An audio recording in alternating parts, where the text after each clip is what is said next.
Give ear to the tale of the sons of Tuireann.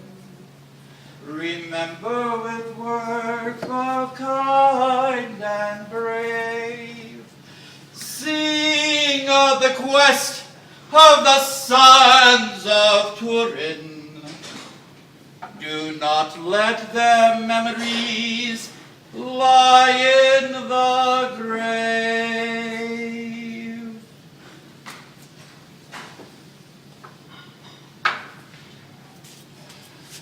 I bring to you the first of the three sorrows of storytelling. I bring to you the quest of the sons of Tuireann.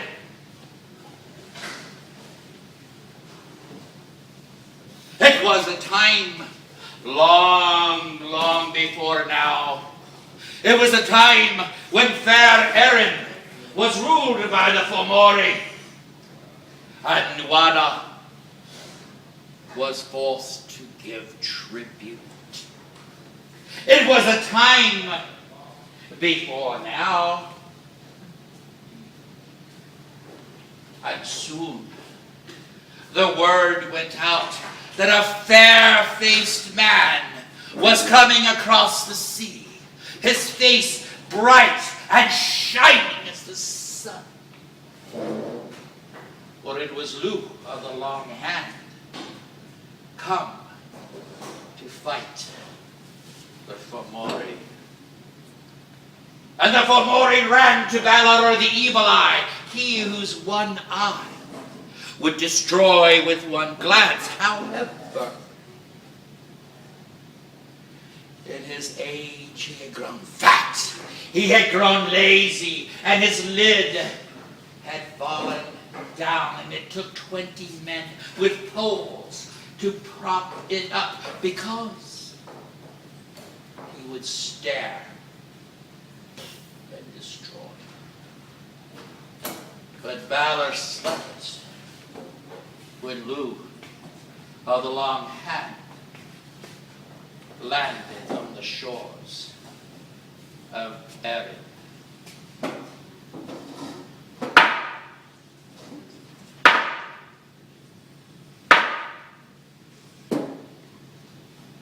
Great were the battles. Death was in the air. The Morrigan, her crows of vengeance flew forth, and the Fomori were defeated and sent back to the lands beyond. And Lugh of the long hand went to the court of Nuada Silverhand, where he was honored with a place at the high table. Now, it was said that some of the Fomori had not gone, but were in hiding in caves behind small hills. And Lugh turned to the king, Nuada, said, let me send my family to find out if this is true. And Nuada bowed in aptitude and gratitude. And Lugh called his sons and his father. The sons Kay and Cian went north, and his father Cian went south. And so begins the story of the sons of Tuireann. King Cian, father of Lugh of the Long Hand, was traversing across the moors when in the distance he saw 3 figures approaching in full battle armor. And he recognized them, for these were the sons of a family with which his family had blood feud. What was he to do? How was he to escape? 1 against 3. So he took his druid wand, and he looked around for somewhere. And there were a herd of wild boar. And he went over, and he tapped himself into the head, changed into a wild boar, and mingled with the herd. The 3 men of the Blood Feud family came up and said, "Did you not see someone here? Where could he be? We do not see him anywhere." And Brian, the oldest of the sons of the Blood Feud, said, "Do you not have eyes that you cannot see? A druid can change himself into anything." And he took out his wand, and he tapped his 2 brothers on the head and changed them into great hounds. And he pointed towards the herd. And the hounds went and they harried and they haggled and they hassled the herd until they had smelled out the one that was really a mortal. And they took their spears and they pierced it. And they pierced it. And they pierced it.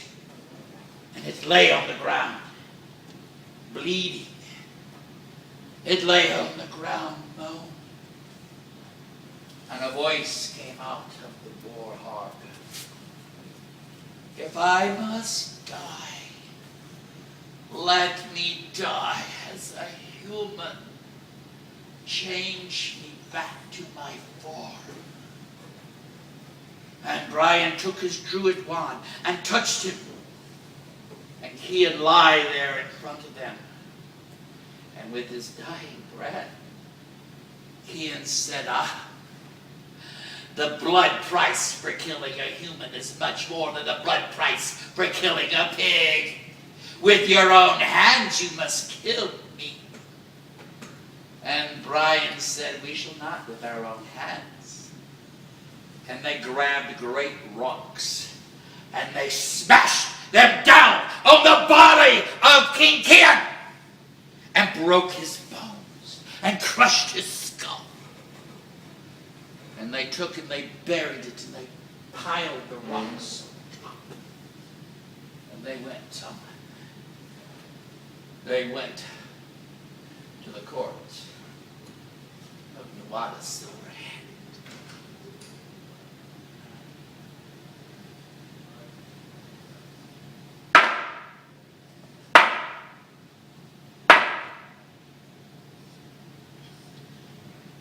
Lugh the Long Hand was sitting at the table, and he sensed something was wrong. Some feeling came to him. He says, "I know my father is dead. And I know that those who killed him will soon be here, but who they are, I will not know until I see their faces." And so the 3 boys of the Blood Feud strode in, swagger and smiles. And Lugh, the Long Hand, looked at King Nuada and says, "I must speak." And Nuada, the Silver Hand, gave him due. And Lugh of the Long Hand stood up, and he pointed to the 3 who came in and says, "You have killed my father, for I know that your swords will sing with his song of death." And the boys said, "No, we did not use swords." I know. For now I can see on your feet the ground where you walked, the ground where you stood. You stoned him, and the blood price you must pay. And the 3 sons of Tuireann stood and walked forward and stood. And Lugh said, there are 8 gifts you must bring to me. You must go to the king of the Isle of Apples and bring back 3 of the golden apples that grow on the tree in his garden. And they are the size of the head of a small child. You must then go to the land of the king of the Milesians, for he has a pig's skin that will cure any wound or any illness if you lay it on them. You must then go to the king of Persia and grab his flaming spear, which is kept in water. For if you take it out, the head is so bright and fearful, it would burn cities. And you must go to the next king of Thrace, and you must get his herd of pigs. For you can eat them all, and in the morning they are alive again. And you must go to the king of the Isle of Winds and bring back his chariot and 2 horses, which fly quicker than thought, and is transformed and transverse across water as though it was solid ground. And you must go to the king of the Isle of Man and bring back his dog, for his dog has such a braying voice that all animals drop dead, and no arrow, no spear, and no sword need to be used. And you must go to the fairy women and bring back the spit that will always cook and never lose its heat.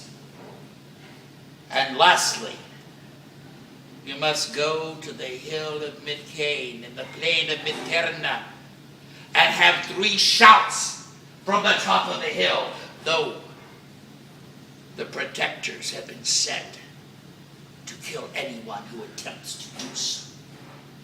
And thus will your blood debt be paid to my family. And you may take my boat, my ship, Wave Sweeper,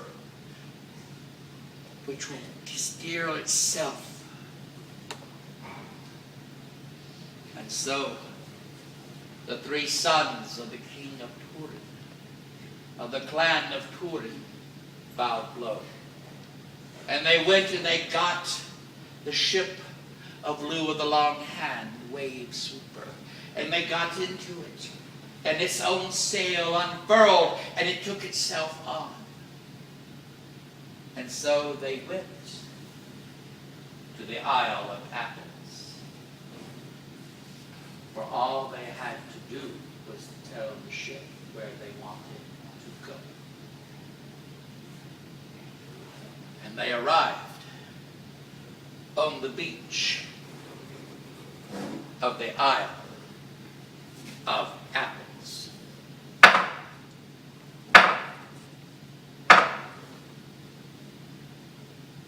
They saw in the distance a great orchard, and 100 men with bows and spears surrounding this one tree. And on that tree were golden apples, the size of the head of a small child. How were they to get them? 3 against 100? But the oldest son, Brian, took out his wand and tapped each one and himself on the head, and they changed to giant hawks, and they flew towards the tree. And the men there saw something flying towards them, and they heard the screech of the hawks, and they began to shoot their arrows and throw their spears, and the hawks circled and flew and dived and flew and circled and evaded all of the weapons until the men were too tired and fell to the ground in exhaustion. They then with their claws went to the tree of the golden apples, and each one took one of the apples. And at that moment the ruler of the isle saw what was happened. He told his daughters, and he touched them on the head, and they became harpy eagles. He flew after them, screeching, flying faster and faster and faster. And one of them took the apple and threw it back, hit them in the head, and killed them, and they fell. He went back and retrieved that apple. They landed on the beach. The druid wand was used. And they became men again. They got in the boat. The waves swept them. And said to the king with the pig skin of healing. And the boat took off. And long was their journey. But they arrived on the beach. What were they to do? How were they to introduce themselves? How were they to get the pigskin of healing?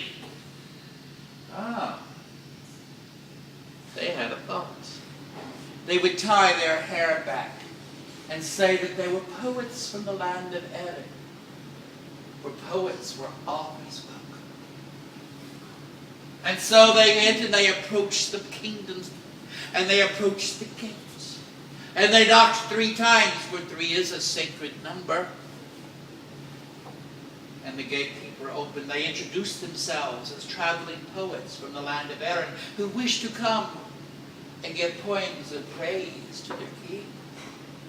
And they were welcomed, as all poets are welcome. And oh, the feasting was grand. And after, when everyone was in their cups of great and delicious mead, they began their songs of praise of the king. And everyone was silent and beaming, and the king was blushing and crying. And when it was over, and after the huzzahs and the toasts, the king said, "What is your price?" And the poet said, "The price is your pigskin of healing." You want what? We are the poets. We name the prize. Never. For surely I keep it on my throne, and I sit on my throne. You will never had it. And at that time the 3 sons drew their swords that were hidden under their cloaks. And great was the battle, and great was the bloodshed. And they killed the king and grabbed his pigskin, went running back to the boat, got into Wave Sweeper, and said on to the king of Persia. And so they arrived. And they tied their hair back again. But this time in a warrior's knot. And they went up and said, "We are 3 Irish mercenaries. We wish to fight for the king of Persia. But first we have heard about this burning spear he has, that the head of the spear must be kept in water, or else the cities would burn." "Oh, it's true. Come, you will go over here. You will learn our ways of battle. A day, a week, 3 months. And they still had not seen this spear. And they asked one time, "We have heard about the spear with the burning flaming head. Where is it? We would like to see it." "Come with me and I will show you." So the captain of their guard went over and took it and said, "Here it is, but do not take it out of the bucket of water, for the city will burn in flames." And Brian, the oldest, said, "Like this?" And he pulled the spear out, and flames jumped from building to building. People screaming, running in fiery hair and fiery garments. And the 3 brothers went back to the beach, got into the Wave Sweeper, and said down to the king of Thrace. And they went on a long journey, a week, a month, and they arrived. And they decided this time again they would be poets. For great was the fame of the Irish poets, the wordsmiths of the Isle of Erin. And they approached the kingdom dressed as poets. And they said, we have come to give praise offering to your king. For we are poets from the Isle of Erin. And everyone was amazed, for their fame of the poets had gone before them. And they were ushered into the king of the Shah, the king of kings. And their poetry was praised as only the Persian poets could praise them. For they knew that the Persian poets had been to Thrace also. And the king of Thrace said, what is it you wish? You have a herd of pigs that can be eaten every night and every morning. They are whole again. That is what we wish. The king of Thrace looked at him and said, what? You dare? Yes, we dare. And again they drew their swords, and again they killed, and again the blood was gone, and the blood was here, and the blood was gone, and the blood was there, and the blood in the bodies was gone. And they herded the pigs down to the beach. They herded the pigs into Wave Sweeper. Now to the king of the Isle of Winds. And they went. And the king of the Isle of Winds received them and said, why are you here? We are travelers. We have heard of your great trophy, your chariot of horses that could go across water as though it was across land. We definitely would like to see them if you do not mind, so we may write this down and bring it back to our king, that this really exists. And he said, certainly, come with me. So they went to the chariot house, and they saw the beautiful chariot, and they saw the strong horses whinnying and weighing and ploughing the ground. And they said, sir, how do you harness these? I shall show you, for only I can do so. And so the king of the Isle of Winds harnessed the horses and said, see, and these are the reins that you must use. And the three brothers said, like this? They jumped in the chariot, and it flew across the ground. It flew across the ponds. It flew down to the beach and into Wave Sweeper. And now to the king of the Isle of Man. And they arrived with a full boat. And they went to the king of the Isle of Man and said, we are almost home, sir. We would like to give you a poem. And the king of the Isle of Man said, I love the poets of Erin. Yes, tell me, tell me. And they gave him poems and songs of praise. And the king of the Isle of Man said, what is it you wish in return? And the brother, Brian, the oldest, said, we wish your dog, whose howling yelp would kill all without having to use sword, spear, or arrow. The king of the Isle of Man said, why, certainly, but let me come with you, for I would like to come to see my cousin, King Nawada. So they brought the puppy. Little is small, but such a yelp it had on it. And they all went down to Wave Sweeper. They all got him. And they said, now,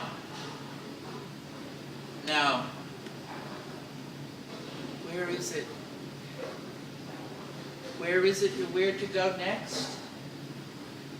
For little did they know that Lugh of the Long Hand had sent a mist of forgetfulness to forget the last two chores.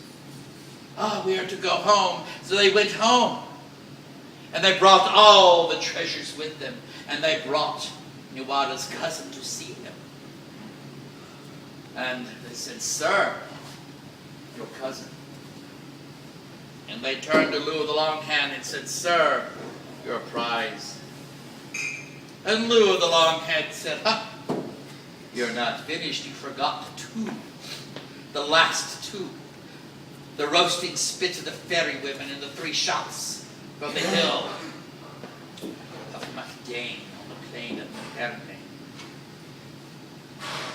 And their faces dropped, for they felt certain that the blood price had been given.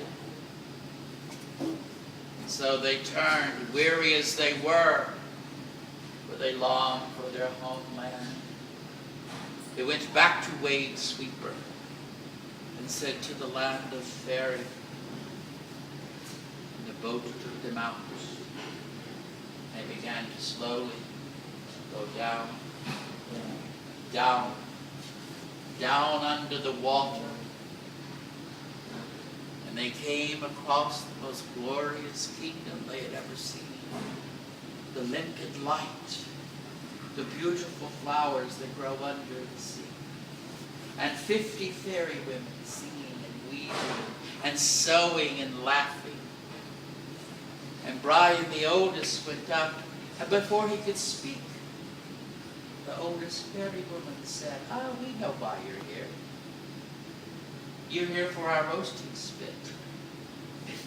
Take it, we have no means to fight you, for even our weakest could defeat you." So he walked over and picked up the roasting spit, went back to Wade Sweeper. It rose from the depths, came out of the water, and said, "Home. We must go to the hill of Macdane on the plain of Tuireann." And the Wade Sweeper took them. And they stepped foot of the land of Erin. And as weary and tired and forlorn, they made their way to the hill.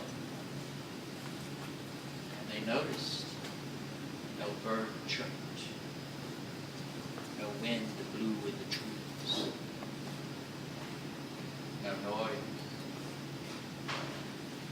And they climbed the hill.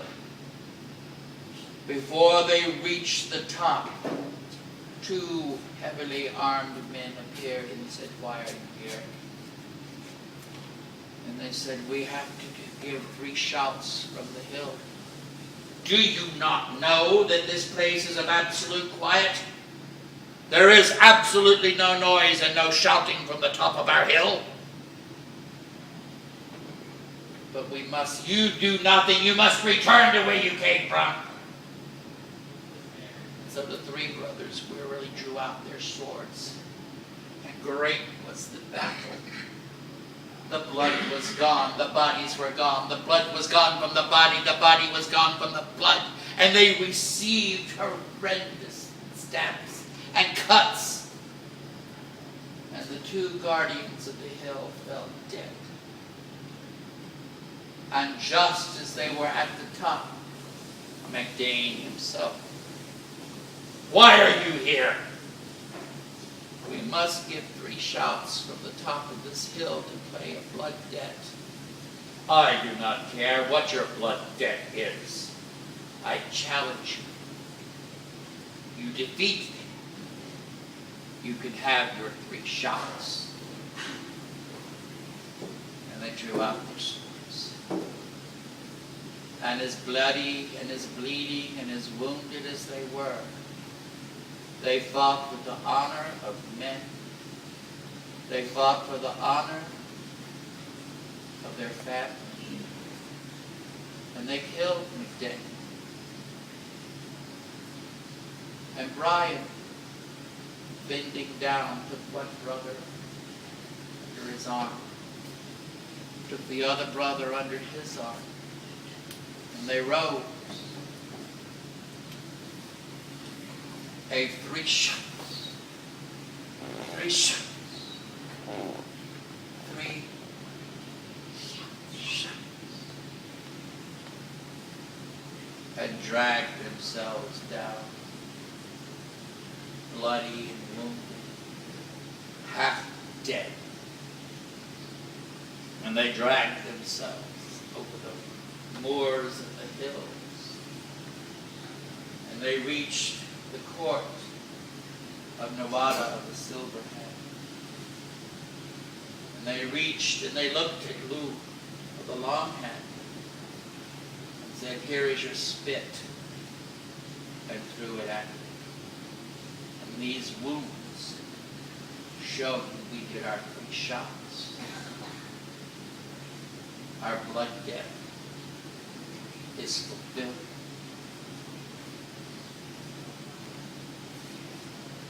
And Lugh said, "Go get their father." For Tuireann himself had been taken prisoner until his son's return. And he was brought in, Tuireann himself.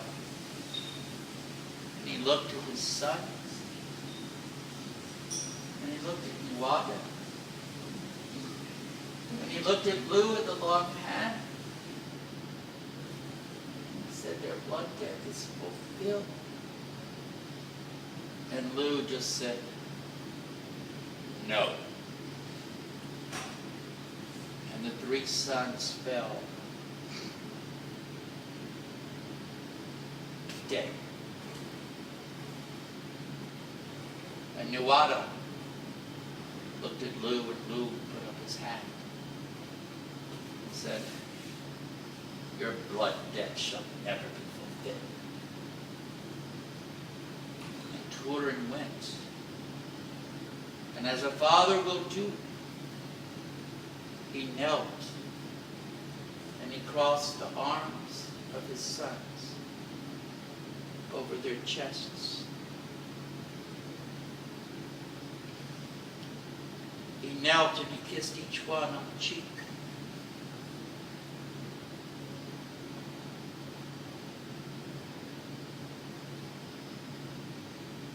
And he lay across them. And he died of a broken heart. Give ear to the tale of the sons of Tuireann. Remember with words both kind and brave.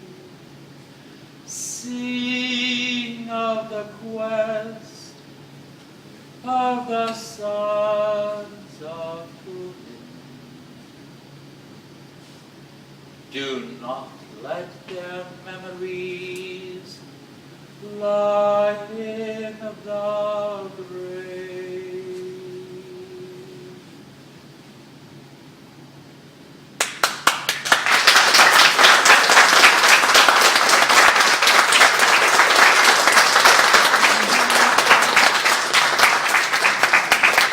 Bravo, Manny.